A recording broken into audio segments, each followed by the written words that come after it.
Start ಮಾಡಿ. यं ब्रह्मा वरुणेन्द्र रुद्र मरुतः स्तुन्वन्ति दिव्यैस्तवैः वेदैः साङ्गपदक्रमोपनिषदैर्गायन्ति यं सामगाः ध्यानावस्थिततद्गतेन मनसा पश्यन्ति यं योगिनो यस्यान्तं न विदुःसुरासुरगणा देवाय तस्मै नमः देवाय तस्मै नमः।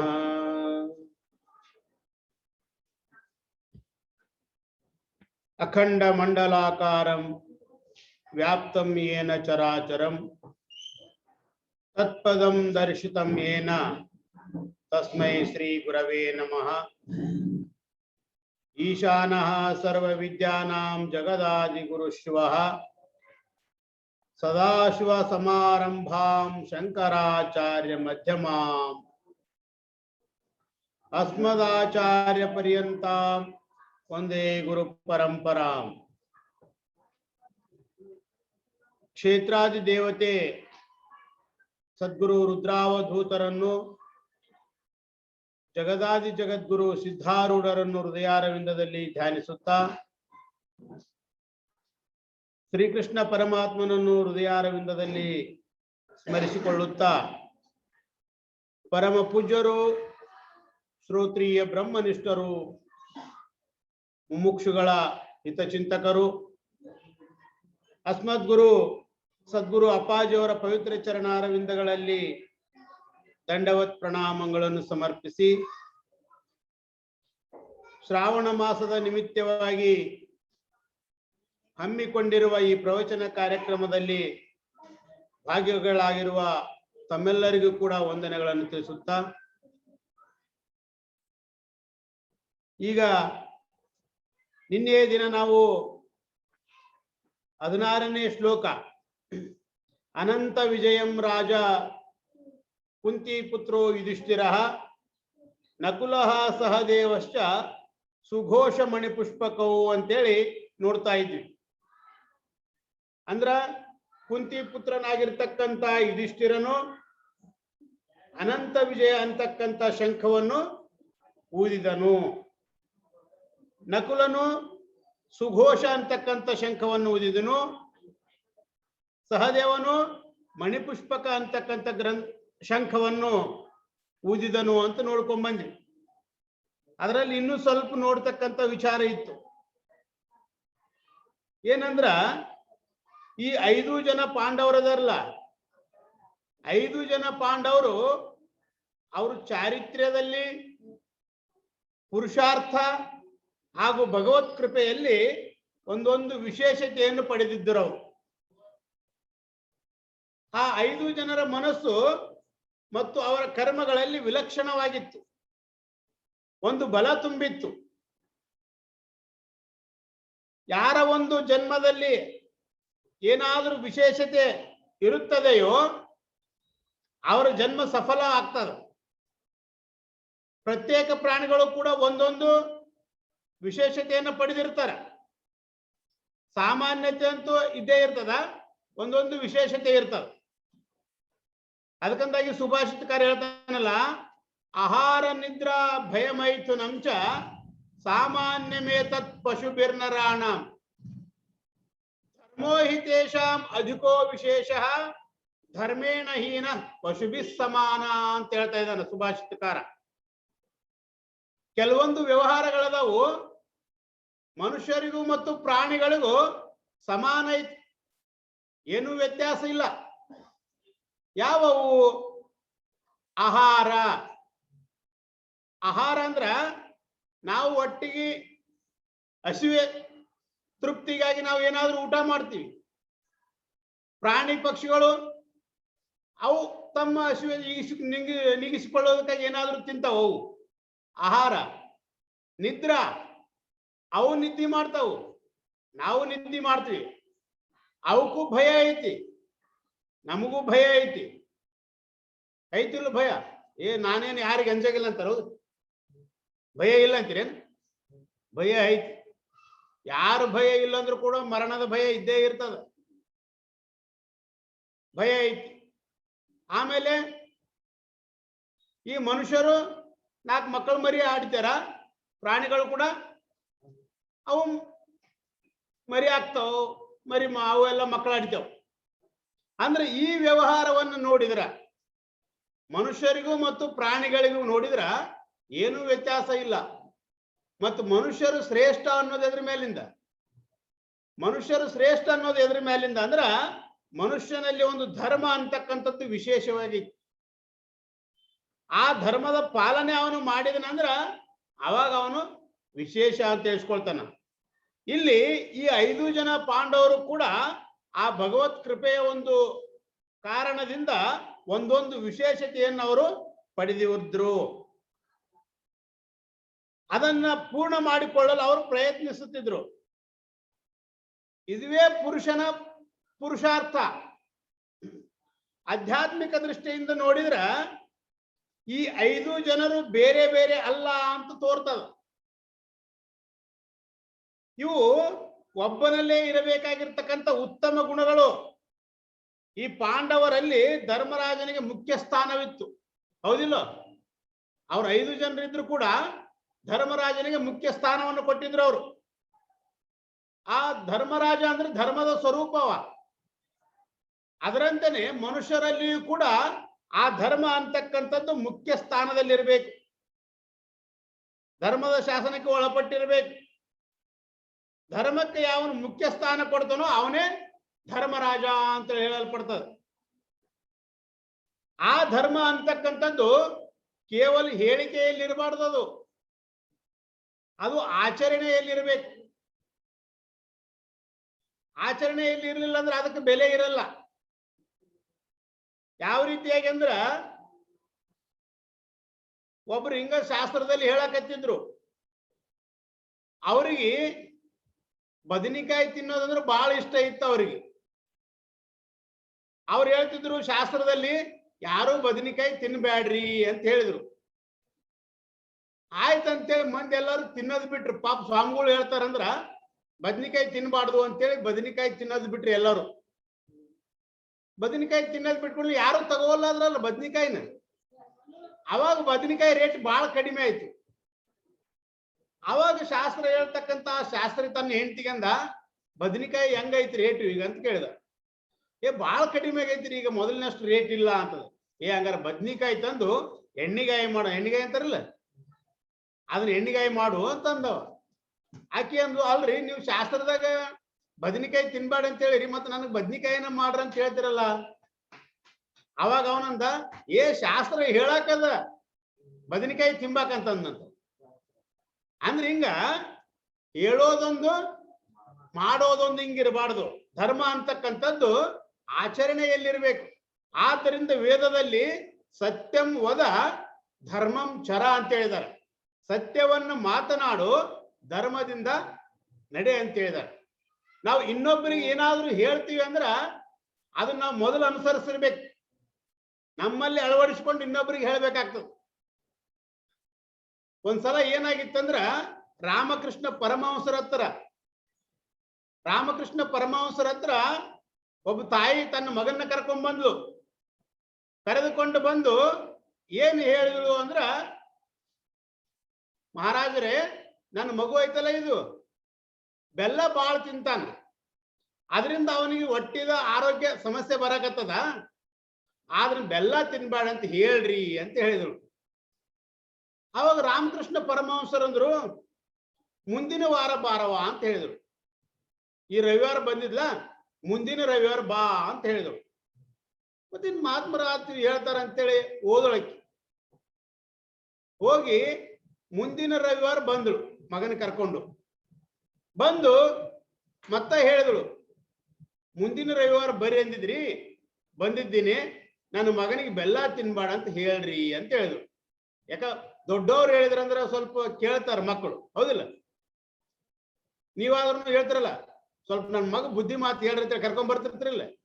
ಹಂಗಾಕಿ ರಾಮಕೃಷ್ಣ ಪರಮಹಂಸರ ಹತ್ರ ಹೇಳಿದಳು. ಅವಾಗ ರಾಮಕೃಷ್ಣ ಪರಮಹಂಸರು ಆ ದಿವಸ ಹೇಳಿದ್ರು, ತಮ್ಮ ಬೆಲ್ಲ ತಿನ್ಬೇಡಪ್ಪ ಅಂತ ಹೇಳಿದ್ರು. ಆ ಹುಡುಗ ಹ್ಞೂ ಅಂತ ತಲೆ ಆಡಿಸ್ನು. ಆದ್ರ ಆ ಮುದುಕಿಗೆ ಸಂಶಯ ಬಂತು, ಹೆಣ್ಮಗಳಿಗೆ, ತಾಯಿಗೆ. ಕೇಳಿದಳಕಿ ಸ್ವಾಮಿಗಳನ್ನ, ಅಲ್ಲ ಬೆಲ್ಲ ತಿನ್ಬೇಡಪ್ಪ ಅಂತ ಹೇಳೋದು ಇಷ್ಟೇ ಇತ್ತು, ಹೋದ ವಾರನ ಹೇಳಿದ್ರೆ ಆಗ್ತಿತ್ತಲ್ಲ, ಅಷ್ಟಕ್ಕಾಗಿ ಒಂದು ವಾರ ಟೈಮ್ ಯಾಕೆ ತಗೊಂಡ್ರಿ ಅಂತ ಕೇಳಿದಳಕಿ. ಅವಾಗ ರಾಮಕೃಷ್ಣ ಪರಮಹಂಸರು ಹೇಳ್ತಾರ, ಹೋದ ವಾರ ನಾನೇ ಸ್ವತಃ ಬೆಲ್ಲ ತಿಂತಿದ್ದೆ,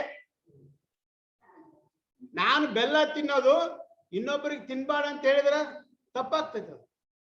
ಆದ್ದರಿಂದ ಹೋದ ವಾರದಿಂದ ಈ ವಾರ ತನಕ ನಾನು ಬೆಲ್ಲ ತಿಂದಿಲ್ಲ, ತಿನ್ನೋದು ಬಿಟ್ಟೀನಿ, ಆದ್ದರಿಂದ ಈಗ ನನಗೆ ಹೇಳಲಿಕ್ಕೆ ಬಂತು ಅಂತ ಹೇಳಿದ್ರಂತ.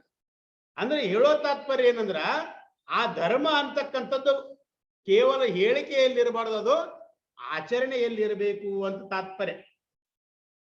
ಇಲ್ಲಿ ಧರ್ಮ ಅಂತಕ್ಕಂಥದ್ದು ಜ್ಞಾನದು, ಅದನ್ನ ಆಚರಿಸುವುದು ಬಹಳಷ್ಟು ಮುಖ್ಯ ಇದೆ.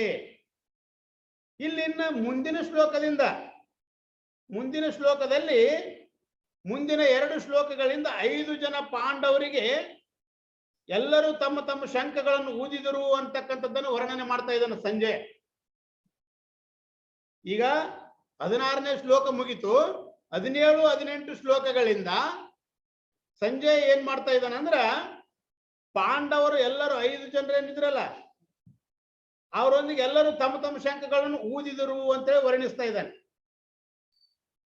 ಕಾಶಶ್ಚ ಪರಮೇಶ್ವಾಸ ಶಿಖಂಡಿ ಚ ಮಹಾರಥಃ ದುಷ್ಟದ್ಯುಮ್ನೋ ವಿರಾಟಶ್ಚ ಸಾತ್ಯಕಿಶ್ಚ ಪರಾಜಿತಃ ದ್ರುಪದೋ ದ್ರೌಪದೇಯಾಶ್ಚ ಸರ್ವಶಃ ಪೃಥ್ವೀಪತೆ ಸೌಭದ್ರಶ್ಚ ಮಹಾಬಾಹು ಶಂಖಂ ದದ್ಮೌ ಪ್ರತಾಪವಾನ್ ಪೃಥಕ್ ಪೃಥಕ್.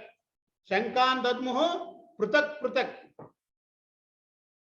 ಇಲ್ಲಿ ಎಲೈ ಪೃಥ್ವಿಯ ಪತಿಯಾಗಿರ್ತಕ್ಕಂಥ ದೊಡ್ಡ ಬಿಲ್ಲುಗಾರನಾದ ಕಾಶಿರಾಜ, ಮಹಾರಥನಾಗಿರ್ತಕ್ಕಂಥ ಶಿಖಂಡಿ, ದುಷ್ಟದ್ಯುಮ್ನ, ವಿರಾಟ, ಅಚೇತನಾಗಿರ್ತಕ್ಕಂಥ ಸಾತ್ಯಕಿ, ದ್ರುಪದ ರಾಜ, ದ್ರೌಪದಿಯ 5 ಜನ ಮಕ್ಕಳು, ಇವರೆಲ್ಲರೂ ಶಂಖವನ್ನು ತಮ್ಮ ತಮ್ಮ ಬೇರೆ ಬೇರೆ ಶಂಖಗಳನ್ನು ಊದಿದರು ಅಂತ ಹೇಳಿದ್ರಿ.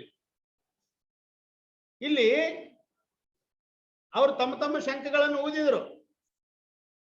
ಮಹಾರಥಿ ಶಿಖಂಡಿ ಅದನ್ನಲ್ಲ, ಅವನು ಬಹಳ ಶೂರವೀರವಿದ್ದ. ಅವನು ಹಿಂದಿನ ಜನ್ಮದಲ್ಲಿ ಕಾಶಿರಾಜನ ಮಗಳಾಗಿದ್ದ, ಸ್ತ್ರೀ ರೂಪದಲ್ಲಿದ್ದ. ಈ ಜನ್ಮದಲ್ಲಿ ಏನಾಗಿತ್ತು ಕೂಡ, ಅವನು ದ್ರುಪದನ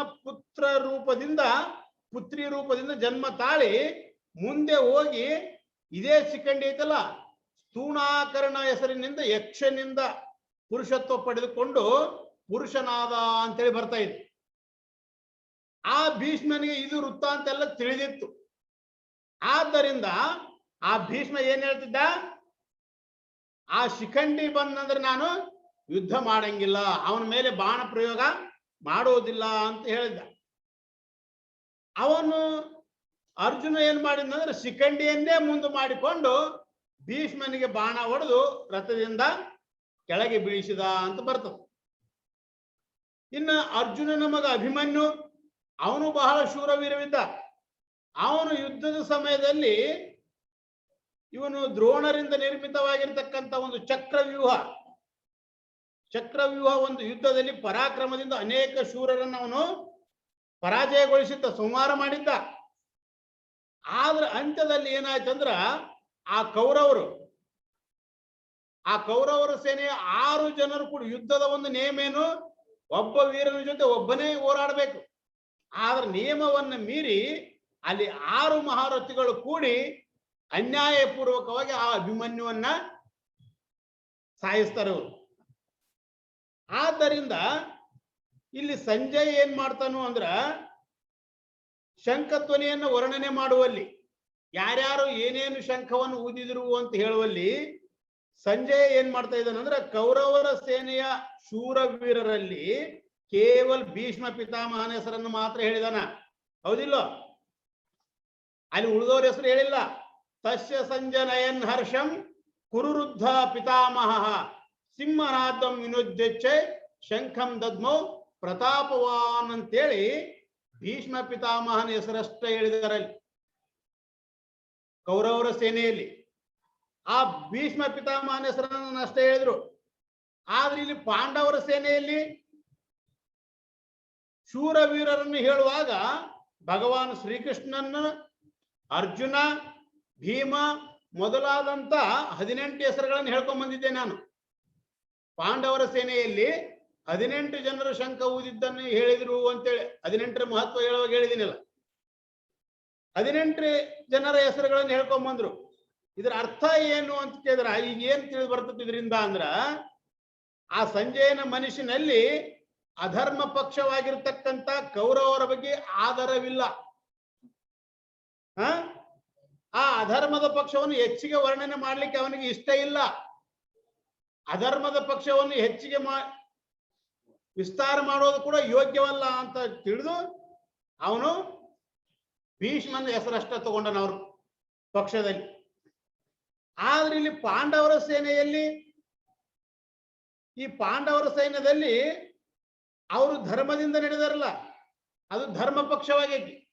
ಆದ್ದರಿಂದ ಅದರ ಒಂದು ವಿಸ್ತಾರವನ್ನು ಬಹಳಷ್ಟು ಜನರ ಹೆಸರುಗಳನ್ನಲ್ಲಿ ಹೇಳ್ಕೊಂಡು ಹೋಗಿದ್ದಾನ. ಅದನ್ನು ವರ್ಣನೆ ಮಾಡೋದವನಿಗೆ ಇಚ್ಛೆ ಐತೆ ಅಂತ ಹೆಚ್ಚಿಗೆ, ಅದು ಯೋಗ್ಯನೂ ಐತಿ. ಯಾಕಂದ್ರೆ ಧರ್ಮದ ಪಕ್ಷವನ್ನು ವರ್ಣನೆ ಮಾಡುವಲ್ಲಿ ಅವನಿಗೆ ಆನಂದ ಆಗ್ತಾ ಇದೆ. ಈ ಶ್ಲೋಕದಲ್ಲಿ ಪಾಂಡವರ ಪಕ್ಷದಲ್ಲಿರ್ತಕ್ಕಂಥ ವೀರರು ತಾವು ಯುದ್ಧಕ್ಕೆ ಸನ್ನದ್ಧರಾಗಿರುವರು ಅಂತ ತಿಳಿದುಕೊಂಡು ಇವರೆಲ್ಲರೂ ಶಂಖವನ್ನು ಊದಿದ ನಂತರ ಭೀಷ್ಮನನ್ನು ಸಂಹರಿಸುವುದಕ್ಕೆ ಶಿಖಂಡಿಯ ಜನ್ಮ, ದ್ರೋಣಾಚಾರ್ಯ ವಧೆ ಮುಂತಾದ ಒಂದು ಅನೇಕ ಕಾರಣಗಳಿಂದ ಇಲ್ಲಿ ಅವರವರ ಕರ್ಮದ ಗತಿ ಅಂತಕ್ಕಂಥದ್ದು ಕಂಡು ಬರ್ತದ. ಇನ್ನು ಮುಂದಿನ ಶ್ಲೋಕದಲ್ಲಿ ಸಂಜಯನು ಪಾಂಡವರ ಒಂದು ಶಂಖವನ್ನು ಊದುವುದರಿಂದ ಅದರ ಪ್ರತಿಫಲ ಏನಾಯ್ತು, ಕೌರವರ ಒಂದು ಪಕ್ಷದಲ್ಲಿ ಏನು ಆಯ್ತು, ಅವರ ಮೇಲೆ ಏನು ಪರಿಣಾಮ ಆಯ್ತು ಅನ್ನೋದನ್ನು ಹೇಳ್ತಾ ಇದ್ದಾನೆ. ಸಘೋಷೋ ಧಾರ್ತರಾಷ್ಟ್ರಾಣಾಂ ಹೃದಯಾನಿ ವ್ಯದಾರಯತ್ ನಭಶ್ಚ ಪೃಥಿವೀಂ ಚೈವ ತುಮುಲೋ ವೆನುನಾದಯನ್ ಅಂತ ಹೇಳ್ತಾ ಇದ್ದಾನೆ. ಏನು, ಇಲ್ಲಿ ಭಯಂಕರವಾಗಿರ್ತಕ್ಕಂಥ ಶಂಖ ಧ್ವನಿಯು ಆಕಾಶದಲ್ಲಿ ಭೂಮಿಯಲ್ಲಿ ಸಹ ಪ್ರತಿಧ್ವನಿ ಆಗಲಿಕ್ಕತ್ತು. ಅಷ್ಟೇ ಅಲ್ಲ, ಕೌರವರ ಹೃದಯಗಳು ಸೀಳಿತು ಅಂತ ಹೇಳ್ತಾ ಇದ್ದಾನೆ. ಆದ್ರ ಕೌರವರು ಶಂಖಧ್ವನಿ ಮಾಡಿದಾಗ ಪಾಂಡವರ ಮೇಲೆ ಏನೂ ಪರಿಣಾಮ ಬೀರ್ಲಿಲ್ಲ, ಮಕ್ಕಳ ಆಟದಂತೆ ಆಗಿತ್ತು ಅಂತ ಹೇಳಿದ್ರಲ್ಲಿ. ಇಲ್ಲಿ ಪಾಂಡವರ ಸೇನೆ ಆ ಶಂಖಧ್ವನಿ ವಿಶಾಲವಾಗಿ ಭಯಂಕರವಾಗಿ ಆ ಶಬ್ದದಿಂದ ಅವರ ಒಂದು ಹೃದಯಗಳು ಸೀಳಿದುವು ಅಂತ ಹೇಳಲಿಕ್ಕೆ ಕಾರಣ ಏನು ಅಂದ್ರ, ಅಲ್ಲಿ ಹೇಳ್ತಾರ ಆ ಶಂಖಧ್ವನಿಯಿಂದ ಕೌರವರ ಸೇನೆಯಲ್ಲಿ ಯಾವ ಯುದ್ಧದ ಉತ್ಸಾಹದಿಂದ ಏನಿತ್ತಲ್ಲ ಅವನ್ನು ಕಡಿಮೆಗೊಳಿಸುತ್ತದು. ಈಗ ಹೆಂಗ ಮೊದಲ ಯಾವುದೇ ಒಂದು ಕೆಲಸ ಮಾಡ್ಬೇಕು ಬಹಳ ಉತ್ಸಾಹದಿಂದ ನಾವು ಪ್ರವೃತ್ತಿ ಆಗ್ತೀವಿ, ಅದಕ್ಕೆ ಆರಂಭ ಶೂರರಂತಾರ.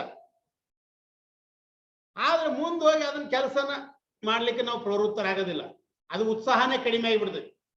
ಆ ರೀತಿಯಾಗಿ ಇಲ್ಲಿ ಮೊದಲು ಎಷ್ಟೊಂದು ಉತ್ಸಾಹದಿಂದ ಶಂಖ ಧ್ವನಿ ಮಾಡಿ ಯುದ್ಧದ ಒಂದು ಉತ್ಸಾಹದಲ್ಲಿದ್ರು, ಯಾವಾಗ ಪಾಂಡವರು ಶಂಖ ಊದಿದ್ರು ಎಲ್ಲರೂ, ಆವಾಗ ಅವರು ಹೃದಯ ಸೀಳಿದಂತೆ ಆಗಿ ಅದು ಯುದ್ಧದ ಉತ್ಸಾಹವೇ ಕಡಿಮೆ ಆಯಿತು ಅಂತ ಹೇಳ್ತಾರೆ. ಇಲ್ಲಿ ಒಂದು ಶಂಕ ಬರ್ತದೆ, ಏನಂದ್ರ ಕೌರವರ ಸೈನ್ಯ 11 ಅಕ್ಷೋಣಿ ಐತಿ. ಅಕ್ಷೋಣಿ ಅಂದ್ರೆ ಎಷ್ಟು ಏನಂತ ಹೇಳ್ಕೊಂಡ್ ಬಂದಿನಿ.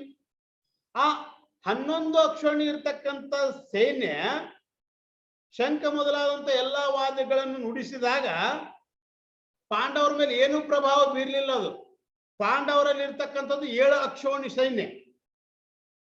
ಆದ್ರ ಈ 7 ಅಕ್ಷೋಣಿ ಸೈನ್ಯ ಇರತಕ್ಕಂಥ ಪಾಂಡವರ ಶಂಖ ಧ್ವನಿಯನ್ನು ಮಾಡಿದಾಗ ಅದು ಭಯ ಉಂಟು ಮಾಡಿತಲ್ಲ ಅವರಿಗೆ, ಕೌರವರಿಗೆ ದುಃಖ ಉಂಟು ಮಾಡಿತಲ್ಲ.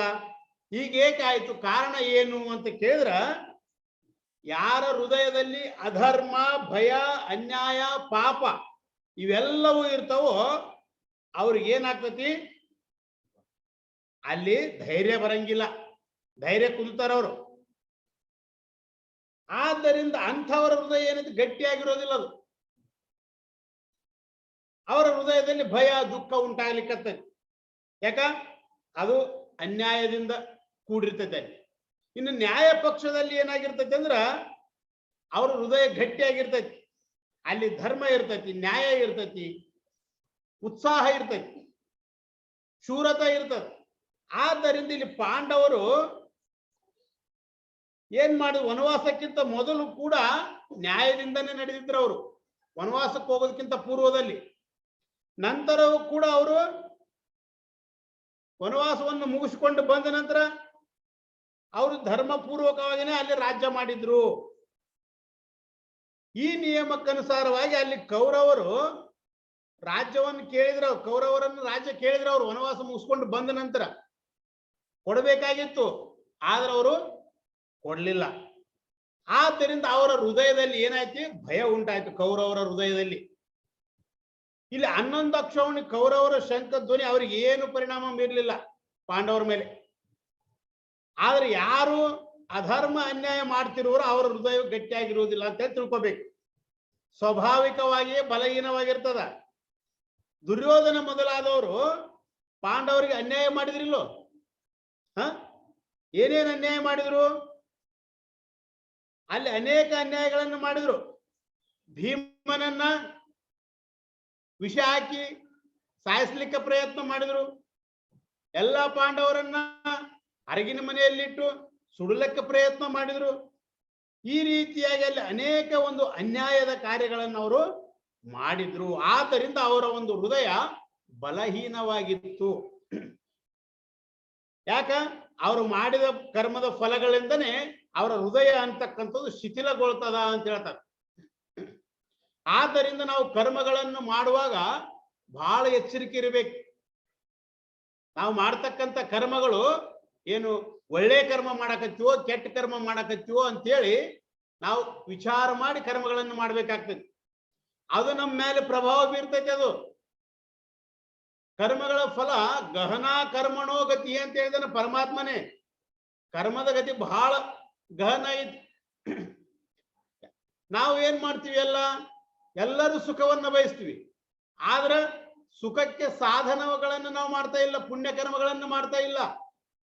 ಅದಕ್ಕಂದಾಗ ಹೇಳ್ತಾರ, ಪುಣ್ಯಸ್ಯ ಫಲಂ ಇಚ್ಛಂತಿ ಪುಣ್ಯಂ ನ ಕುರ್ವಂತಿ ಮಾನವ, ಪಾಪಸ್ಯ ತು ಫಲಂ ನ ಇಚ್ಛಂತಿ ಪಾಪಂ ಕುರ್ವಂತಿ ಯತ್ನತಃ ಅಂತ ಹೇಳ್ತಾ ಇದ್ದಾನೆ. ನಾವು ಸುಖವಾಗಿರ್ಬೇಕಂತ ಬಯಸ್ತೀವಿ, ಖರೆ ಆ ಸುಖಕ್ಕೆ ಸಾಧನವಾಗಿರ್ತಕ್ಕಂಥ ಪುಣ್ಯ ಕಾರ್ಯಗಳನ್ನು ನಾವು ಮಾಡ್ತಾ ಇಲ್ಲ, ನ್ಯಾಯದಿಂದ ನಡೀತಾ ಇಲ್ಲ. ಅದಕ್ಕಂದಾಗಿ ಹಿಂದಿ ಕವಿ ಹೇಳ್ತಾನ, ಕರ್ಮ ಕರೆ ಜಬ್ ನ ಡರೆ ಬಬುಲ್ ಫೇರೆ ತು ಆಮ್ ಕಹಾ ಸೆ ಆಯ್ ಅಂತ. ಏನು? ಕರ್ಮ ಕರೆ ಜಬ್ ನ ಡರೆ, ನೀ ಕರ್ಮ ಮಾಡುವಾಗ ಇದು ಒಳ್ಳೇದು ಕೆಟ್ಟದಂತ ವಿಚಾರ ಮಾಡಲಿಲ್ಲ, ಕಣ್ಣು ಮುಚ್ಚಿ ಕರ್ಮಗಳನ್ನು ಮಾಡಿ ಕೆಟ್ಟ ಕರ್ಮಗಳನ್ನೇ. ಆದ್ರ ನನಗೆ ಹಿಂಗ್ಯಾಕಾಯ್ತು ಅಂತೇಳಿ ಗೋಳಾಡ್ಕೊಂತ ಕುಂತಿ ಲಾಸ್ಟಿಗೆ. ಅವಾಗ ಅದಕ್ಕೆ ಹೇಳ್ತಾನವ, ಬಬುಲ್ ಫೇರೇತು ಆಮ್ ಕಹಾಸೆ ಹೋಯ್. ನೀನು ಜಾಲಿ ಬೀಜ ಊರಿದಿ, ಜಾಲಿ ಬೀಜ ಊರಿ ಮುಂದೋಗಿ ನನಗೆ ಮಾವಿನ ಹಣ್ಣು ಬರ್ಲಿಲ್ಲಲ್ಲ ಇದ್ರಾಗಂದ್ರ ಬರ್ಲಕ್ ಸಾಧ್ಯ ಏನದು? ಇಲ್ಲ. ಯಾಕ? ಬೀಜ ಹಾಕಿದಿ ನೀನು, ಜಾಲಿ ಬೀಜದ ಮಾವಿನ ಹಣ್ಣು ಹೆಂಗ್ ಬರ್ತದೆ? ನೀ ಮಾವಿನ ಹಣ್ಣು ಬೇಕಾಗಿತ್ತು, ಅದನ್ನ ಮಾವಿನ ಬೀಜನ ಹಾಕ್ಬೇಕಾಗಿತ್ತು, ಹಾಕಿಲ್ಲ. ಆದ್ದರಿಂದ ನಾವು ಕರ್ಮಗಳನ್ನು ಮಾಡೋ ಬಹಳ ಎಚ್ಚರಿಕೆ ಇರಬೇಕು. ಕಣ್ಣು ಮುಚ್ಚಿಕೊಂಡು ನಾವು ಮನ ಬಂದಂತೆ ನಡಿಬಾರದು ಅಂತ. ಆ ಕರ್ಮ ಹಿಂಗೈತಲ್ಲ, ನಾವು ಮಾಡಿದ ಕರ್ಮ ನಮ್ಮನ್ನು ಎಂದೂ ಬಿಡಂಗಿಲ್ಲ. ನಭುಕ್ತಂ ಕ್ಷೀಯತೆ ಕರ್ಮ ಕಲ್ಪ ಕೋಟಿ ಶತೈರಪಿ ಅವಶ್ಯಮೇವ ಭೋಕ್ತವ್ಯಂ ಕೃತಂ ಕರ್ಮ ಶುಭಾಶುಭಂ ಅಂತ ಸುಭಾಷಿತಕಾರ ಹೇಳ್ತಾ ಇದ್ದಾರೆ. ನಾವು ಅನ್ಕೋಬಹುದು, ಈಗ ನೋಡ್ರಿ, ನೀವು ಅಂತಿರ್ತೀರಿ ಏನ್ ಅವ್ರು ಮನ್ಸಿಗೆ ಬಂದಂಗೆ ಹೊಡಿತಾರ, ಅವರ ಚಲೋ ಅದರ, ಬಿಲ್ಡಿಂಗ್ ಮೇಲೆ ಬಿಲ್ಡಿಂಗ್ ಕಟ್ಟ್ಯಾರ, ನಾವು ದೇವರು ಗುರುಗಳು ಮಠ ಮಂದಿರ ಅಂತೇಳಿ ನಾವೆಲ್ಲ ಇಷ್ಟೆಲ್ಲ ಪುಣ್ಯ ಕಾರ್ಯ ಮಾಡ್ಕೊಂತ ಹೋಗ್ತೀವಿ, ನಮ್ಗೆ ಯಾಕೆ ಹಿಂಗ್ ನಮ್ಗ ತೊಂದ್ರೆ ಬರ್ತಾವು, ಅವ್ರು ಎಷ್ಟು ಆರಾಮ ಅದಾರಲ್ಲ ಅಂತ ಅಂತೀರಿ ನೀವು. ಹೌದಿಲ್ಲ? ಆದ್ರೆ ಹಂಗಿಲ್ಲ ಅದು. ಅದು ಏನೋ ಹಿಂದಿನ ಕರ್ಮದಿಂದ ಫಲವಾಗಿ ಈಗ ಸಿಕ್ಕಿದ್ದೆಲ್ಲ ಏನಿದು? ಹಿಂದಿನ ಕರ್ಮದ ಫಲ. ಹಿಂದಿನ ಕರ್ಮದಲ್ಲಿ ಏನೋ ಪುಣ್ಯ ಮಾಡಿದ್ನಂತೇಳಿ ಈಗ ಸಿಕ್ಕೈತೆ ಅದು. ಈಗ ಮಾಡಿದ ಅದು ಮುಂದೈತಿ. ಯಾವ ರೀತಿಯಾಗಿ ಅಂದ್ರೆ, ಈಗ ನೀವು ಒಂದು ನೌಕರಿ ಮಾಡ್ತೀರ ಅಂತ ತಿಳ್ಕೋರಿ. ನೌಕರಿ ಮಾಡ್ತೀರ ಅಂದ್ರ ಹೋದ ತಿಂಗಳ ಪೂರಾ ಕೆಲಸ ಮಾಡಿದ್ದೆ ಅಂದ್ರೆ ಅದು ಈ ತಿಂಗಳದಾಗ ಪಗಾರ ಬರ್ತೈತಿ. ಹೋದ ತಿಂಗಳ ನೀವು 30 ದಿವಸ ಕೆಲಸ ಮಾಡಿದ್ವಿ, ಪೂರ್ಣ ಪಗಾರ ಬಂದತಿ. ಈಗ ಕುಂತು ಊಟ ಮಾಡಕತ್ತೀವಿ. ಕೆಲ್ಸಕ್ಕೆ ಹೋಗಲಾರ್ದ ಈಗ ಕುಂತು ಊಟ ಮಾಡ್ತಿ ಅಂದ್ರ ಮುಂದಿನ ತಿಂಗಳು ನಿಮ್ಗೆ ಪಗಾರ ಬರ್ತೈತೇನ? ಅದು ನಿಮಗ ಅನ್ಸ್ತತಿ ಈಗ ಸುಮ್ಮ ಕುಂತ ಊಟ ಮಾಡಕತ್ತಂದ್ರ ಅವ್ನು ಈಗ ಊಟ ಮಾಡೋದು ಈಗಿಂದಲ್ಲ, ಅದು ಹಿಂದಿಂದ ಐತಿ. ಆದ್ರೆ ಈಗೂ ನೀನು ಮಾಡಿದಂದ್ರೆ ಅದು ನಿನಗೆ ಮುಂದೆ ಸಿಗ್ತೈತಿ. ಹಂಗ ನಭುಕ್ತಂ ಚೀಯತೆ ಕರ್ಮ. ಆ ಕರ್ಮ ಮಾಡಿದ ಕರ್ಮ ಎಂದೂ ನಾಶ ಆಗಂಗಿಲ್ಲ. ಅದು ಎಷ್ಟು ಕಲ್ಪ ಕೋಟಿ ಶತ ಇರಪಿ, ಒಂದು ಕೋಟಿ ಕಲ್ಪಗಳು ಕಳೆದ್ರು ಕೂಡ ಅದು ನಾಶ ಆಗಿಲ್ಲ. ಮತ್ತೇನು? ಅವಶ್ಯಮೇವ ಭೋಕ್ತವ್ಯಂ. ಅವಶ್ಯವಾಗಿ ಅದನ್ನು ನೀನು ಅನುಭವಿಸಲೇಬೇಕು. ಕೃತಂ ಕರ್ಮ ಶುಭಾಶುಭಂ. ಅದು ಒಳ್ಳೆಯದೇ ಕರ್ಮ ಇರಲಿ, ಕೆಟ್ಟದೇ ಕರ್ಮ ಇರಲಿ, ನೀನು ಏನು ಮಾಡಿದೆ ಅದನ್ನ ನೀನು ಅನುಭವಿಸ್ಲಿಕ್ಕೆ ಬೇಕು. ಪರಿಹಾರ ಇಲ್ಲ ಅದಕ್ಕೆ. ಆದ್ದರಿಂದ ನಾವು ಕರ್ಮಗಳನ್ನು ಮಾಡುವಾಗ ಬಹಳ ಎಚ್ಚರಿಕೆಯಿಂದ ಇರಬೇಕು. ಆದ್ರೂ ಒಂದು ನಿಯಮ, ಭಗವಾನ್ ಕಾ ಪಾಸ್ ದೇರ ಅಂಧೇರ ನೈ ಅಂತ ಹೇಳ್ತಾರೆ ಅವರು. ಪರಮಾತ್ಮನ ಸಲ್ಲಿ ಕರ್ಮಗಳನ್ನು ಫಲಗಳನ್ನು ಕೊಡೋದು ಸ್ವಲ್ಪ ತಡ ಆಗ್ಬೋದು, ಅದು ಆದ್ರೆ ತಪ್ಪಿದ್ದಲ್ಲ, ನೆನಪಿರ್ಬೇಕು. ಆದ್ದರಿಂದ ನಾವು ಒಳ್ಳೆ ಕರ್ಮಗಳನ್ನ ಮಾಡಬೇಕು. ಅವರು ಆ ರೀತಿಯಾಗಿ ಆರಂಭದಿಂದನೇ ಪಾಂಡವರಿಗೆ ಕೆಟ್ಟ ಕರ್ಮಗಳನ್ನ, ಅವರನ್ನ ದುಃಖವನ್ನು ಕೊಟ್ಟುವಂತ ಬಂದ್ರು ಅವರು ಕೌರವರು. ಹೌದಿಲ್ಲ? ಎಷ್ಟೊಂದು ದುಃಖಗಳನ್ನು ಕೊಟ್ರು, ಎಷ್ಟು ಅನ್ಯಾಯ ಮಾಡಿದ್ರು. ಆದ್ರೆ ರಾಜ್ಯ ಅವ್ರ ಕೈಯಾಗೈತೆ, ಬೇಕಾದ್ದು ಮಾಡ್ಕೊಂತ ಹೋದ್ರು. ಕರೆ ಕೊನೆಗೆ ಏನಾಯ್ತು? ಸರ್ವನಾಶ ಆಯ್ತು. ಆದ್ದರಿಂದ ನಾವು ಮಾಡ್ತಕ್ಕಂಥ ಕರ್ಮಗಳು ಒಳ್ಳೆ ಕರ್ಮಗಳನ್ನೇ ನಾವು ಮಾಡಬೇಕು ಅಂತ. ಅಥ ವ್ಯವಸ್ಥಿತಾನ್ ದೃಷ್ಟ ಧಾರ್ತರಾಷ್ಟ್ರಾನ್ ಕಪಿಧ್ವಜ ಪ್ರವೃತ್ತೆ ಶಸ್ತ್ರ ಸಂಪಾತೆ ಧನುರುದ್ಯಮ್ಯ ಪಾಂಡವ ಋಷಿಕೇಶಂ ತದಾ ವಾಕ್ಯಂ ಇದಮಾಹ ಮಹೀಪತಿ ಅಂತ. ಇನ್ನ ಎಲೆ ಮಹೀಪತಿಯಾಗಿರ್ತಕ್ಕಂಥ ಧೃತರಾಷ್ಟ್ರ ಸಂಜಯ್ ಹೇಳ್ತಾ ಇದ್ದಾನ ಧೃತರಾಷ್ಟ್ರನಿಗೆ. ಅನಂತರ ಕಪಿಧ್ವಜನಾಗಿರ್ತಕ್ಕಂಥ ಅರ್ಜುನನು ಯುದ್ಧಕ್ಕಾಗಿ ಸನ್ನದ್ಧನಾಗಿ ಕೌರವರನ್ನು ನೋಡಿ ಶಸ್ತ್ರ ನಿಕ್ಷೇಪಕ್ಕೆ ಸಮಯವು ಬಂದದ್ದರಿಂದ, ಅಂದ್ರೆ ಯುದ್ಧ ಪ್ರಾರಂಭ ಆಗುವುದು ಒಂದು ಅರ್ಥ, ಧನುಷವನ್ನು ಎತ್ತಿ ಹಿಡಿದು ಶ್ರೀಕೃಷ್ಣನನ್ನು ಕುರಿತು ಈ ಮಾತನ್ನು ಹೇಳಿದನು ಅಂತೇಳಿ ಸಂಜಯನು ಧೃತರಾಷ್ಟ್ರನಿಗೆ ಹೇಳಿದ. ಇಲ್ಲಿ 20ನೇ ಶ್ಲೋಕದಿಂದ ಹಿಡ್ಕೊಂಡು 23ನೇ ಶ್ಲೋಕಗಳವರೆಗೆ ಭಾವ ನಿಜವಾಗಿ ನೋಡಿದ್ರೆ ಭಗವದ್ಗೀತೆ ಶಾಸ್ತ್ರ 20ನೇ ಶ್ಲೋಕದಿಂದನೇ ಆರಂಭವಾಗುತ್ತದ ಅಂತ ಕೆಲವರ ಅಭಿಪ್ರಾಯ. ಈ 1ನೇ ಅಧ್ಯಾಯದ 20ನೇ ಶ್ಲೋಕದಿಂದ ಪ್ರಾರಂಭವಾಗುತ್ತದೆ ಅಂತ ಕೆಲವರ ಅಭಿಪ್ರಾಯ. ಆದ್ರೆ ವಾಸ್ತವವಾಗಿ ಶ್ರೀಮದ್ ಭಗವದ್ಗೀತೆ ಇನ್ನೂ ಪ್ರಾರಂಭ ಆಗಿಲ್ಲ. ಇದು ಭಗವದ್ಗೀತೆ ಉಪದೇಶ ಪ್ರಾರಂಭ ಆಗಿಲ್ಲ. ಇದು ಅರ್ಜುನ ವಿಷಾದ ಯೋಗ. ಅರ್ಜುನ ಅವನ ಒಂದು ದುಃಖವನ್ನು ಹೇಳ್ತಾ ಇದ್ದಾನೆ ಇಲ್ಲಿ. ಇದು ಪ್ರಾರಂಭ ಆಗುವುದು 2ನೇ ಅಧ್ಯಾಯದ 11ನೇ ಶ್ಲೋಕದಿಂದ ಪ್ರಾರಂಭವಾಗ್ತದೆ ಉಪದೇಶ. ಆದ್ರೆ ಇಲ್ಲಿ ಕೆಲವರು 20ರಿಂದ 23ರವರೆಗಿನ ಶ್ಲೋಕಗಳೇನದವಲ್ಲ, ಇಲ್ಲಿ ಪ್ರಾರಂಭ ಆಗ್ತದ ಅಂತೇಳಿ ಈ ಶ್ಲೋಕದಿಂದ ಪ್ರಾರಂಭ ಆಗ್ತದೆ, 20ನೇ ಶ್ಲೋಕದಿಂದ ಅಂತೇಳಿ ಕೆಲವರು ಅಭಿಪ್ರಾಯ ಪಡ್ತಾರೆ. ಅವ್ರದ್ದು ಅಭಿಪ್ರಾಯ ಏನು? 20ನೇ ಶ್ಲೋಕದಿಂದನೇ 1ನೇ ಅಧ್ಯಾಯದ 20ನೇ ಶ್ಲೋಕದಿಂದ ಭಗವದ್ಗೀತಾ ಪ್ರಾರಂಭ ಅಂತೇಳಿ ಅವ್ರೇನು ಕೆಲವರೇನು ಅಭಿಪ್ರಾಯ ಐತಲ್ಲ, ಅದಕ್ಕೆ ಕಾರಣ ಏನು ಅಂದ್ರ ಇಲ್ಲಿ ಆರಂಭದಲ್ಲಿ ಅಥ ಶಬ್ದ ಪ್ರಯೋಗ ಆಗೈತಿ.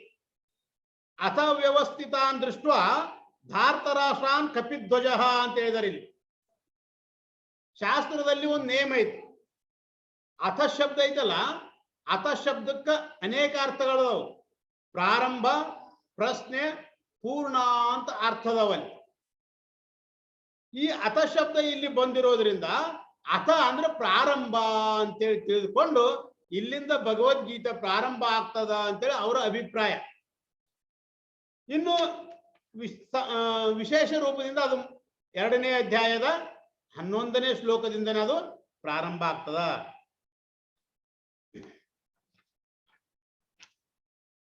ಇನ್ನು ಅರ್ಜುನ ಹೇಳ್ತಾ ಇದ್ದಾನೆ ಅಂದ್ರ ಇಲ್ಲಿ ತನಕ ಸಂಜಯ ಧೃತರಾಷ್ಟ್ರನ ಪ್ರಶ್ನೆಗೆ ಎಲ್ಲ ಉತ್ತರ ಹೇಳ್ಕೊಂತ ಬಂದ. ಈಗ ಅರ್ಜುನ ಪರಮಾತ್ಮನನ್ನು ಕುರಿತು ಹೇಳ್ತಾ ಇದ್ದಾನ.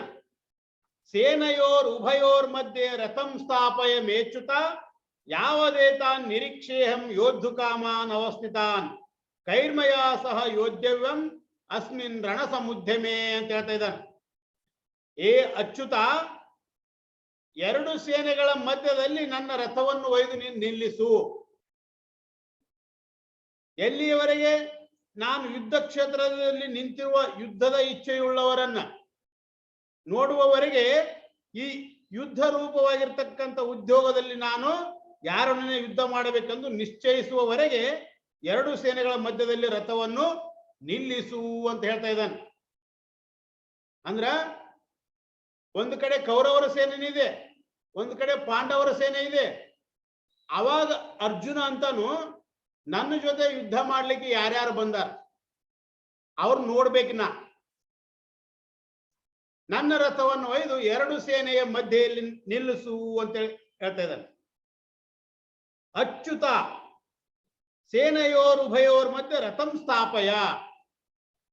ಅರ್ಜುನನು ಶ್ರೀಕೃಷ್ಣನನ್ನು ಉದ್ದೇಶಿಸಿ ಈ ಪ್ರಸಂಗದಲ್ಲಿ ಅಚ್ಯುತ ಅಂತ ಶಬ್ದ ಪ್ರಯೋಗ ಮಾಡಿದಾನೆ. ಪರಮಾತ್ಮನಿಗೆ ಅಚ್ಯುತ ಎಂದು ಸಂಬೋಧನೆ ಮಾಡಿದಾನೆ. ಅಚ್ಯುತ ಅಂದ್ರೆ ಚ್ಯುತೆ ಇಲ್ಲದವನು, ನಾಶವಿಲ್ಲದವನು ಅಂತ. ಯಾವನು ತನ್ನ ಸ್ವರೂಪದಿಂದ ಯಾವಾಗಲೂ ಜಾರುವುದಿಲ್ಲವೋ ಅವನೇ ಅಚ್ಯುತ ಅಂತ ಹೇಳ್ತಾರೆ. ಅವನಿಗೆ ಚ್ಯುತಿ ಉಂಟು ಮಾಡಲು ಅಥವಾ ನಾಶವನ್ನು ಉಂಟು ಮಾಡಲು ಯಾರಿಗೂ ಶಕ್ಯವಿಲ್ಲ. ಅಂತಹ ಅಚ್ಯುತನಾಗಿರ್ತಕ್ಕಂಥ ಭಗವಂತನು ಪಾಂಡವರ ಪಕ್ಷದಲ್ಲಿರುವಾಗ ಅವರಿಗೆ ಲೋಪವೂ ಇಲ್ಲ, ಭಯವೂ ಇಲ್ಲ. ಭಗವಂತನು ಯಾವಾಗಲೂ ಅಚ್ಯುತನಾಗಿದ್ದಾನೆ. ಅಂದ್ರೆ ಅವನು ತನ್ನ ಧರ್ಮವನ್ನು ಸದಾ ಪರಿಪಾಲನೆ ಮಾಡ್ತಾ ಇದ್ದಾನೆ. ಆದ್ರೆ ಜೀವನು ಮಾತ್ರ ತನ್ನ ಧರ್ಮವನ್ನು ತಾನು ಮರೆತಿದ್ದಾನೆ. ಚ್ಯುತಿ ಇಲ್ಲದಂತ ಭಗವಂತನನ್ನು ತಿಳಿದು ಜೀವನು ತಾನು ಅಚ್ಯುತನಾಗಬೇಕು ಎಂದು ಅರ್ಥ.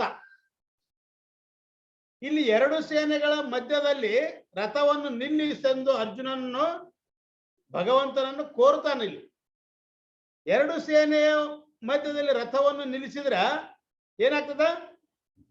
ಯುದ್ಧಕ್ಕೆ ಸನ್ನದ್ಧರಾಗಿರ್ತಕ್ಕಂಥ ಶತ್ರುಗಳು ಸುಮ್ಮನಿರ್ತಾರೆ, ಅದರಿಂದ ಪ್ರಮಾದ ಉಂಟಾಗೋದಿಲ್ಲ ಎಂದು ಭಯಪಡಬೇಕಾಗಿಲ್ಲ.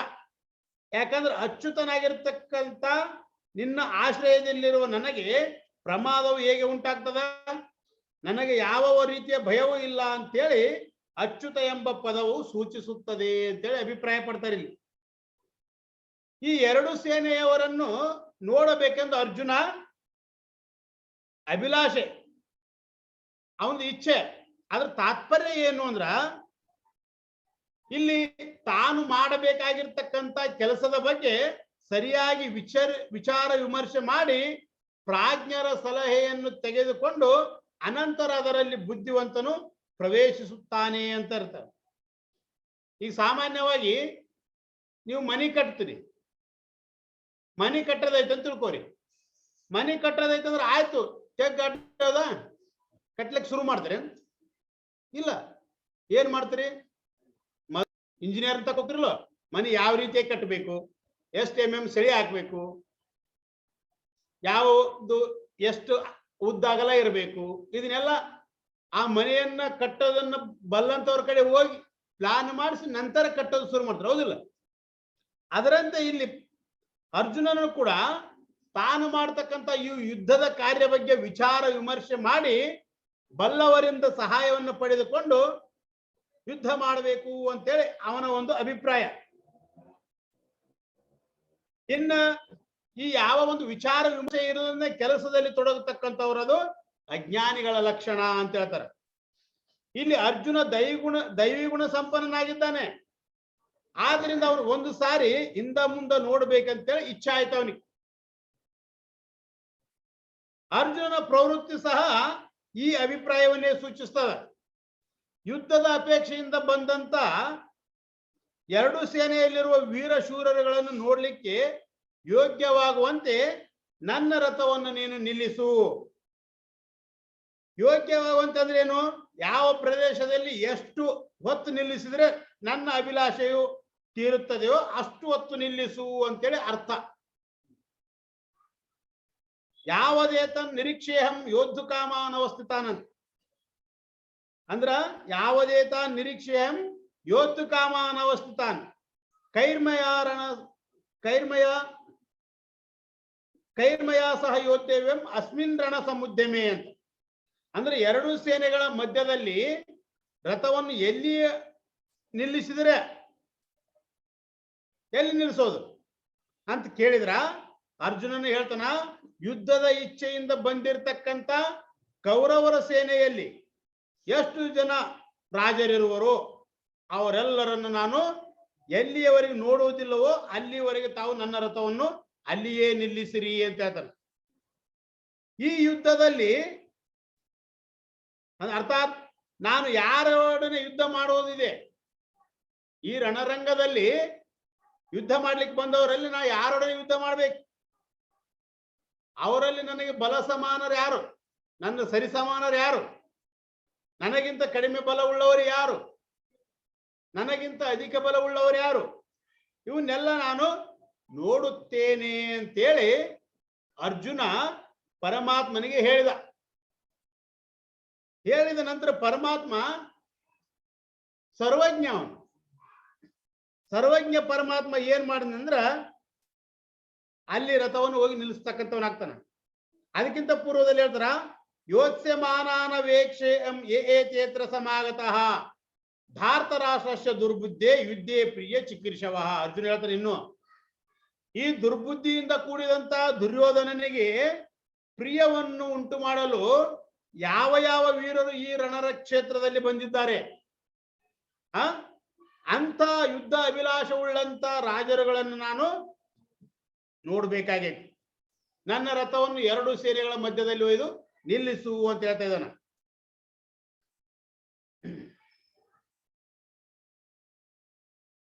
ಇಲ್ಲಿ ಭಾರತ ರಾಷ್ಟ್ರಸ್ಯ ದುರ್ಬುದ್ಧೇ ಯುದ್ಧೇ ಪ್ರಿಯ ಚಿಕೀರ್ಷವ ಏನ್ ಹೇಳ್ತಾರ? ಭಾರತ ರಾಷ್ಟ್ರಸ್ಯ ದುರ್ಬುದ್ಧೇ ಯುದ್ಧೇ ಪ್ರಿಯ ಚಿಕೀರ್ಷವ ಅಂದ್ರ ಭಾರತ ರಾಷ್ಟ್ರ ಅಂತ ಪದ ಬಂದೈತಲ್ಲ, ಈ ಭಾರತ ರಾಷ್ಟ್ರ ಪದಕ್ಕೆ ಏನು ಅರ್ಥ ಅಂದ್ರೆ ಎರಡು ಅರ್ಥ ಅದಾವ. ಭಾರತ ರಾಷ್ಟ್ರ ಪದಕ್ಕೆ ಎರಡು ಅರ್ಥ. ಒಂದು ಧೃತರಾಷ್ಟ್ರನ ಮಗ ಅಥವಾ ಸಂಬಂಧಿ ಅಂತ ಅರ್ಥ ಆಗ್ತದೆ. ಇನ್ನು ಎರಡನೇದು ಅನ್ಯಾಯಪೂರ್ವಕ ರಾಷ್ಟ್ರವನ್ನು ಧಾರಣ ಮಾಡುವವನು ಎಂದು ಅರ್ಥ ಆಗ್ತದೆ.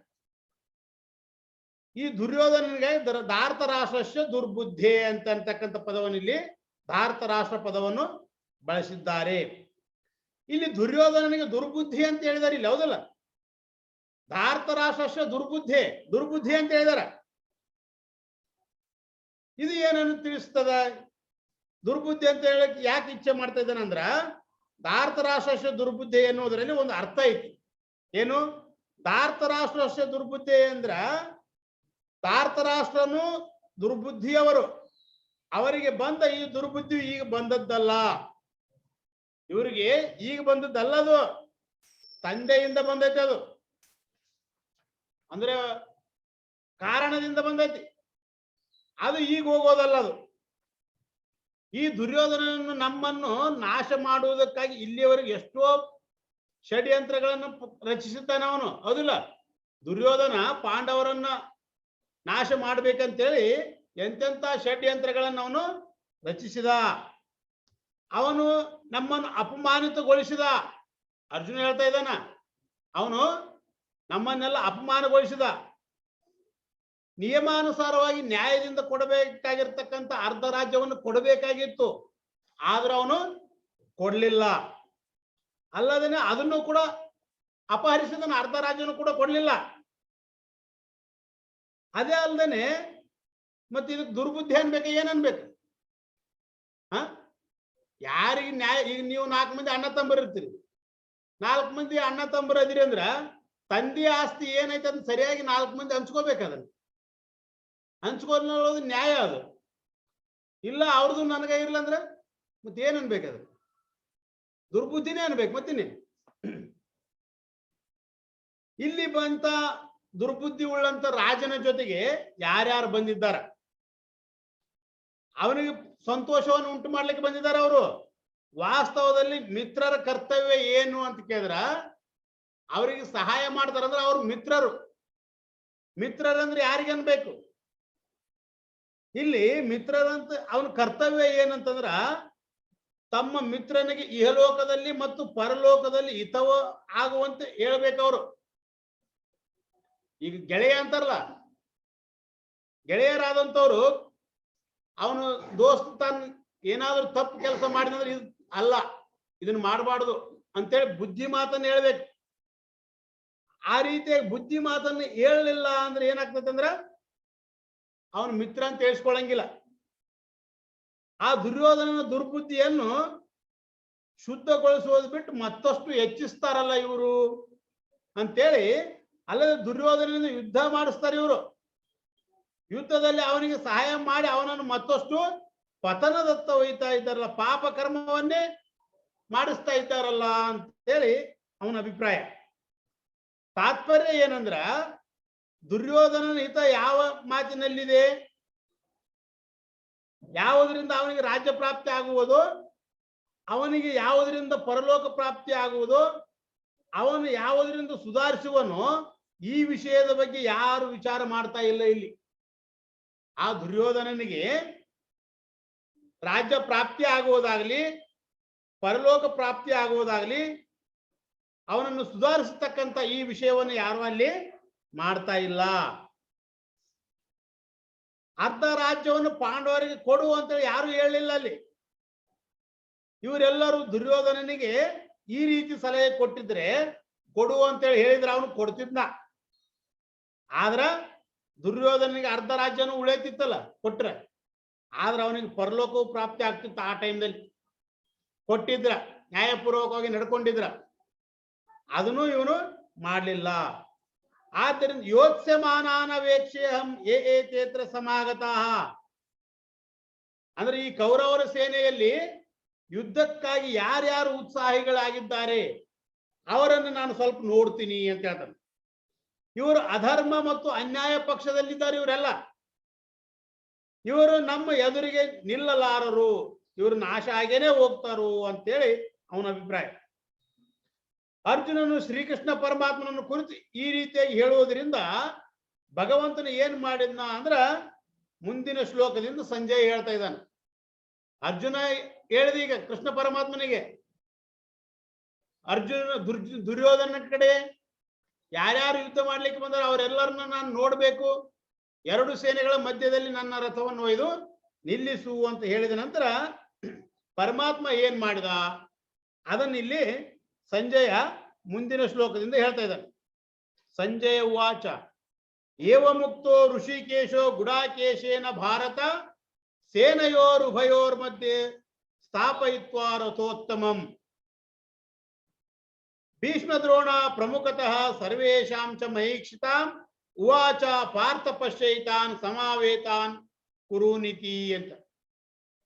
ಅಂದ್ರ ಎಲೈ ಧೃತರಾಷ್ಟ್ರ, ಅರ್ಜುನನು ಈ ಪ್ರಕಾರ ಹೇಳಿದ ನಂತರ ಶ್ರೀಕೃಷ್ಣ ಪರಮಾತ್ಮ 2 ಸೇನೆಗಳ ಮಧ್ಯದಲ್ಲಿ ಎಲ್ಲಿ ಭೀಷ್ಮ ದ್ರೋಣಾಚಾರ್ಯರು ಇತರ ರಾಜರ ಮುಂದೆ ತನ್ನ ಉತ್ತಮ ರಥವನ್ನು ನಿಲ್ಲಿಸಿ, ಎಲೈ ಅರ್ಜುನ, ಯುದ್ಧಕ್ಕಾಗಿ ಸೇರಿರುವ ಈ ಸಮಸ್ತ ಕೌರವರನ್ನು ನೋಡು ಅಂತ ಹೇಳ. ಎಲ್ಲಿ ಹೋಗಿ ನಿಲ್ಲಿಸಿದ ಪರಮಾತ್ಮ?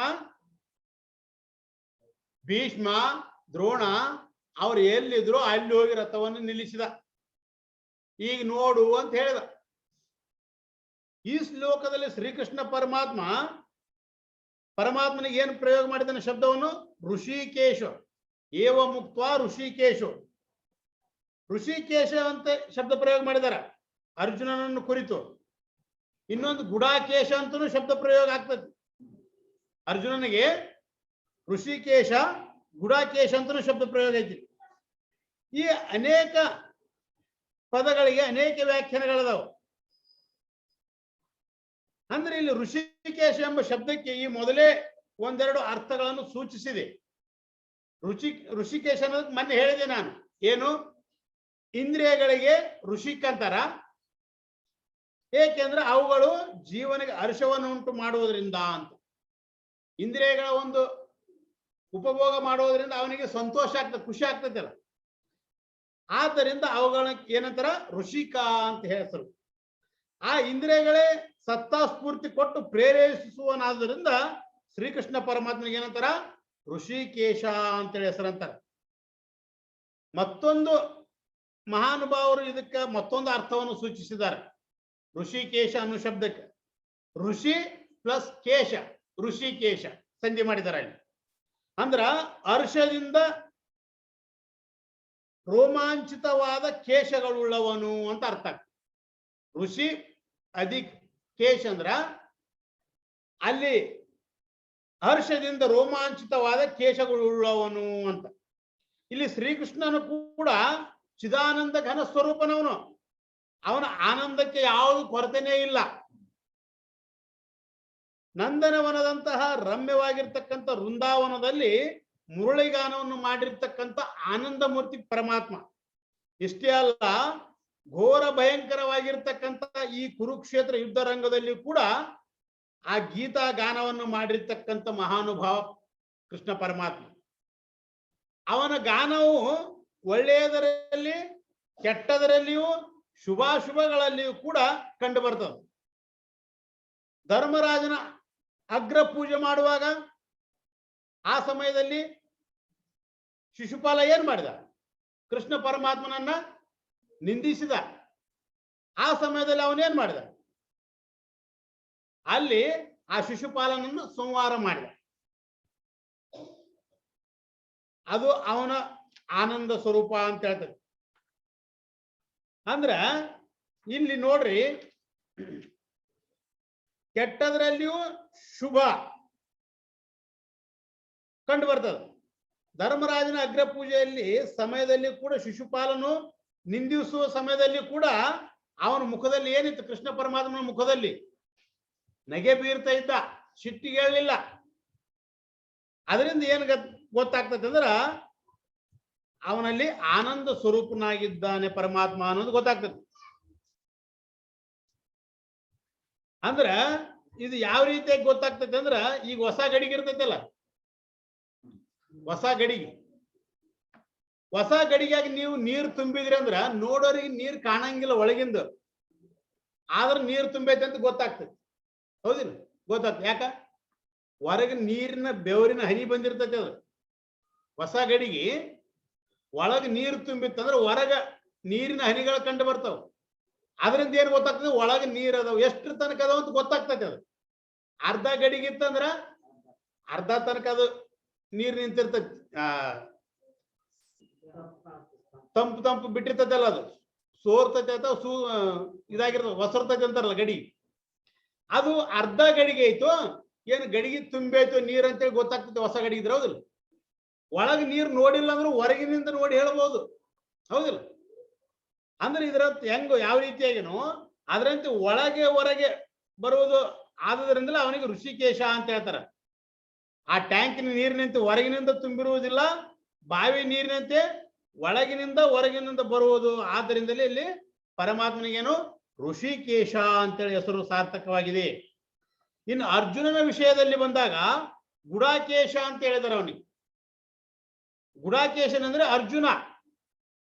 ಗುಡಾಕೇಶ ಎಂಬ ಶಬ್ದಕ್ಕ ಅನೇಕ ಅರ್ಥಗಳದಾವ. ಕೃಷ್ಣ ಪರಮಾತ್ಮನನ್ನು ಕುರಿತು ಋಷಿಕೇಶ ಅಂತ ಶಬ್ದ ಪ್ರಯೋಗ ಮಾಡಿದಾರ, ಅರ್ಜುನನನ್ನು ಕುರಿತು ಗುಡಾಕೇಶ ಅಂತ ಶಬ್ದ ಪ್ರಯೋಗ ಆಗಿದೆ. ಗುಡ ಅಂದ್ರೆ ಗೂಢವಾದ ದಟ್ಟವಾದ ಕೇಶವುಳ್ಳವನು ಅಂತ ಅರ್ಥ ಆಗ್ತದೆ. ಗುಡಾಕೇಶ ಅಂದ್ರೆ ದಟ್ಟವಾಗಿರ್ತಕ್ಕಂಥ ಕೂದಲುಳ್ಳವನು.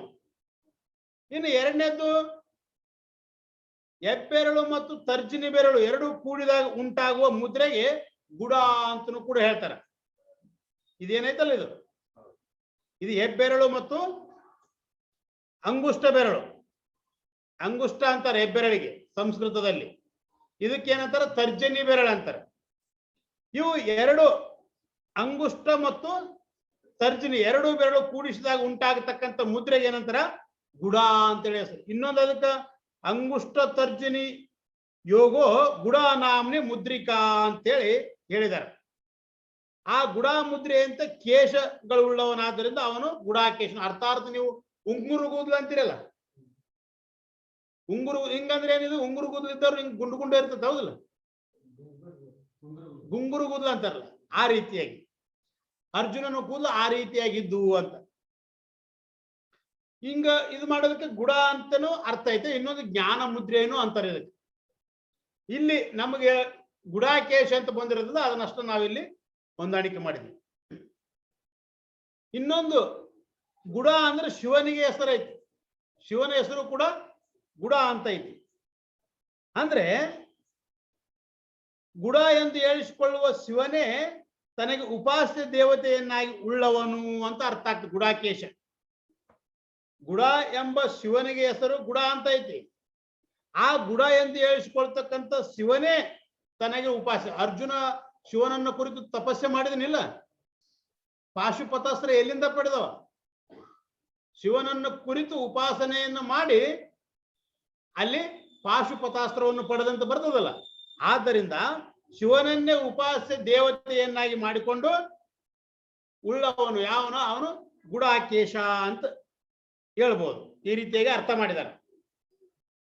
ಆಮೇಲೆ ಗುಡಾಕ ಪ್ಲಸ್ ಈಶ ಗುಡಾಕೇಶ ಅಂತ ಹಿಂಗೂ ಅರ್ಥ ಮಾಡಿದ್ದಾರೆ. ಗುಡಾಕ ಅಂದ್ರೆ ನಿದ್ದೆ. ಏನು? ಗುಡಾಕ ಅಂದ್ರ ನಿದ್ರೆ. ನಿದ್ರೆಯನ್ನು ತನ್ನ ವಶದಲ್ಲಿ ಇಟ್ಟುಕೊಂಡಿರುವವನು ಯಾವನು ಅವನು ಗುಡಾಕೇಶ ಅಂತ ಹೇಳ್ತಾರೆ. ಅಂದ್ರ ನಿದ್ದೆಯನ್ನು ತನ್ನ ಹತೋಟಿಯಲ್ಲಿ ಇಟ್ಟುಕೊಂಡಿರ್ತಕ್ಕಂಥವನು ಯಾವನು ಅವನು ಗುಡಾಕೇಶ. ಅರ್ಥಾತ್ ಗುಡಾಕೇಶನಂದ್ರೆ ನಿದ್ರೆ, ಆಲಸ್ಯ, ಪ್ರಮಾದ ಮೊದಲಾದಂತ ತಮೋ ಗುಣಗಳನ್ನು ಜಯಿಸಿದವನು ಅಂತ ಸಾರಾಂಶ ಇಲ್ಲಿ. ಗುಡಾಕೇಶನಂದ್ರೆ ಆ ಒಂದು ತಮೋ ಗುಣಗಳಿಂದ ಇವೆಲ್ಲ ಬರ್ತಾವಲ್ಲ, ನಿದ್ದೆ, ಆಲಸ್ಯ, ಇವು ಬರ್ಬೇಕಾದ್ರೆ ಯಾವಾಗ ಬರ್ತಾವ? ತಮೋ ಗುಣ ಅಧಿಕವಾದಾಗನೇ ಇವು ಬರ್ತಾವ. ಅವುಗಳನ್ನೆಲ್ಲ ತಮೋ ಗುಣವನ್ನು ಜಯಿಸಿರತಕ್ಕಂಥವನು ಅಂತನೂ ಕೂಡ ಅರ್ಥ ಆಗ್ತದೆ. ಇಲ್ಲಿ ಸಂಜಯನು ಧೃತರಾಷ್ಟ್ರನನ್ನು ಕುರಿತು ಭಾರತ ಎಂದು ಸಂಬೋಧನೆ ಮಾಡಿದ್ದಾನೆ. ಇಲ್ಲಿ ಹೇಳಿದ್ರೆ ಗುಡಾಕೇಶೇನ ಭಾರತ ಅಂತ ಪ್ರಯೋಗ ಮಾಡಿದಾನಲ್ಲ. ಈ ಭಾರತ ಅನ್ನೋ ಶಬ್ದವನ್ನು ಧೃತರಾಷ್ಟ್ರನನ್ನು ಕುರಿತು ಪ್ರಯೋಗ ಮಾಡಿದ್ದಾನೆ ಇಲ್ಲಿ ಸಂಜಯ. ಇದು ಅರ್ಥ ಏನಂದ್ರೆ, ಅಯ್ಯ ನೀನು ಉತ್ತಮವಾಗಿರ್ತಕ್ಕಂಥ ಭರತ ವಂಶದವನು. ಧೃತರಾಷ್ಟ್ರ ಅಂದ್ರೆ ಏನಿಲ್ಲಿ ಭರತ ವಂಶದವನು. ನಿನ್ನ ಕುಲದ ಮರ್ಯಾದೆಯನ್ನು ಕಾಪಾಡಿಕೋ ಎಂದು ಎಚ್ಚರಿಸದಂತೆ ಸೂಚಿಸ್ತದೆ ಇದು. ಧೃತರಾಷ್ಟ್ರನನ್ನು ಕುರಿತು ಎಚ್ಚರಿಸದಂತೆ ಇದು ಭಾರತ ಅನ್ನೋ ಶಬ್ದ. ಈಗ ನೀವು ಒಮ್ಮೆ ಅಂತಿರ್ತಾರಲ್ಲ, ನೀವು ಎಂತ ಮನಿತನ ನೋಡ್ಕೊಳ್ಳು ಅಂತೀವಲ್ಲ. ಏನೇ ನಾವು ತಪ್ಪು ಮಾಡ್ಕೊಂಡಿದ್ದೀನಂದ್ರ ನಿನ್ ಮನಿತನ ಎಂತದೈತಿ ನೋಡ್ಕೊ ಮೊದಲು ಅಂತೀವಲ್ಲ ನಾವು. ಹಂಗ ಭಾರತ ಅಂದ್ರ ಇಲ್ಲಿ ಧೃತರಾಷ್ಟ್ರನನ್ನು ಕುರಿತು ಭಾರತ ಅಂತ ಹೇಳಿರ್ತಕ್ಕಂಥದ್ದು. ನೀ ಭಾರತ ಅಂದ್ರ ನಿನ್ನ ಕುಲದ ಮರ್ಯಾದೆಯನ್ನು ನೀನು ನೋಡ್ಕೋ, ಭರತ ವಂಶದಲ್ಲಿ ಹುಟ್ಟಿರ್ತಕ್ಕಂಥವನು ನೀನು ಅಂತೇಳಿ ಸೂಚಿಸದಂತೆ. ಇನ್ನ ನನ್ನ ರಥವನ್ನು ತೆಗೆದುಕೊಂಡು ಹೋಗಿ ಎರಡು ಸೇನೆಗಳ ಮಧ್ಯದಲ್ಲಿ ನಿಲ್ಲಿಸಂತೇಳಿ ಭಗವಂತನಿಗೆ ಅರ್ಜುನನು ಆದೇಶ ಮಾಡಿದ್ನೇನು ಅಂದ್ರ, ಯುದ್ಧದಲ್ಲಿ ಮುಳುಗಿರ್ತಕ್ಕಂಥ ವೀರರ ಸಮಾವೇಶದಿಂದ ಚಿತ್ರಕ್ಕೆ ಆಮಲೆ ತೀರುವುದರಿಂದ ಅವನು ಭಗವಂತನ ಮೇಲೂ ಸಹ ತನ್ನ ಹಕ್ಕನ್ನು ಚಲಾಯಿಸುತ್ತಾನೆ. ಅಂದ್ರೆ ಇಲ್ಲಿ ಆಜ್ಞೆ ಹೌದಿಲ್ಲ, ಅರ್ಜುನ ಪರಮಾತ್ಮನಿಗೆ ಆಜ್ಞೆ ಮಾಡಿದ, ಎರಡು ಸೇನೆಗಳ ಮಧ್ಯದಲ್ಲಿ ನನ್ನ ರಥವನ್ನು ಹೋಗಿ ನಿಲ್ಲಿಸು ಅಂತೇಳಿ. ಈ ರೀತಿಯಾಗಿ ಯಾಕೆ ಹೇಳಿದ್ನಂದ್ರ, ಆ ಯುದ್ಧದ ಒಂದು ಅಮಲಿನಲ್ಲಿ ಹೆಂಗ್ ದಾರು ಕುಡಿದ್ನಂದ್ರ ಅವನು ಸಾದಾ ಇದ್ನಂದ್ರೆ ಏನು ಮಾತಾಡಂಗಿಲ್ಲ, ಮುಖ ಎತ್ತಂಗಿಲ್ಲ. ಅದೇ ದಾರು ಕುಡಿದು ದಾರದ ಅಮಲಿನಲ್ಲಿ ಇದ್ನಂದ್ರ ಅವ್ರಿಗೆ ಯಾರೋ ಕಾಣಂಗಿಲ್ಲ, ಏನ್ ಬಾಯಿಗೆ ಬಂದಿದ್ದ ಮಾತಾಡ್ತಿರ್ತಾನಲ್ಲ. ಹಂಗ ಇಲ್ಲಿ ಅರ್ಜುನನು ಕೂಡ ಆ ಯುದ್ಧದ ಒಂದು ಇದರಲ್ಲಿ ಮುಳುಗಿ ಅದೇ ಯೋಚನೆಯಲ್ಲಿ ಇರೋದ್ರಿಂದ ಪರಮಾತ್ಮನಿಗೂ ಕೂಡ ಇಲ್ಲಿ ಹಕ್ಕನ್ನು ಚಲಾಯಿಸುತ್ತಿದ್ದಾನೆ ಅಂತ ಕಂಡು ಬರ್ತದೆ. ಇದು ಅವನ ಅಂತಃಕರಣದಲ್ಲಿರೋ ದೇಶ ಪ್ರವೃತ್ತಿಯ ಪ್ರಭಾವ. ಏನೋ ಈ ರೀತಿಯಾಗಿ ಹೇಳ್ಬೇಕಾದ್ರೇನು, ಆ ಕೌರವರ ಸೇನೆಯ ಮೇಲೆ ಇರ್ತಕ್ಕಂಥ ದ್ವೇಷ ಪ್ರವೃತ್ತಿಯ ಪ್ರಭಾವದಿಂದ ಈ ರೀತಿಯಾಗಿ ಅವನು ಮಾತಾಡ್ತಾ ಇದ್ದಾನೆ. ಅಲ್ಲಿ ಅಂತಃಕರಣದಲ್ಲಿ ಇರ್ತಕ್ಕಂಥ ವೃತ್ತಿಯನ್ನು ಸ್ಮರಿಸಿಯೇ ಬಹಿರಂಗದ ವರ್ತನೆಗಳು ಪ್ರವರ್ತನೆ ಆಗ್ತಾವ. ಅಂದ್ರ ಮನಸ್ಸಿನಲ್ಲಿ ಏನಾಯ್ತೋ ಅದು ಹೊರಗೆ ಬರ್ತೈತಿ, ಹೌದಿಲ್ಲ? ಆದ್ದರಿಂದ ಅವನ ಮನಸ್ಸಿನಲ್ಲಿ ಅದೇ ದ್ವೇಷ ಪ್ರವೃತ್ತಿ ಐತಿ ಅವ್ರ ಬಗ್ಗೆ, ಅದನ್ನ ವರ್ತನೆಗಳನ್ನ ಇಲ್ಲಿ ಪ್ರವರ್ತಿಸ್ಲಿಕ್ಕತ್ತನ.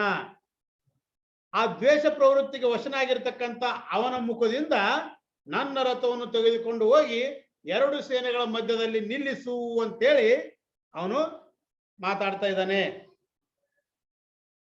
ಆದ್ರೆ ಇವನು ನನಗೆ ಆಜ್ಞಾಪಿಸುವವನೇ ಎಂದು ಕೃಷ್ಣನಿಗೆ ಕೋಪ ಬರಲಿಲ್ಲ, ಹೌದಿಲ್ಲ?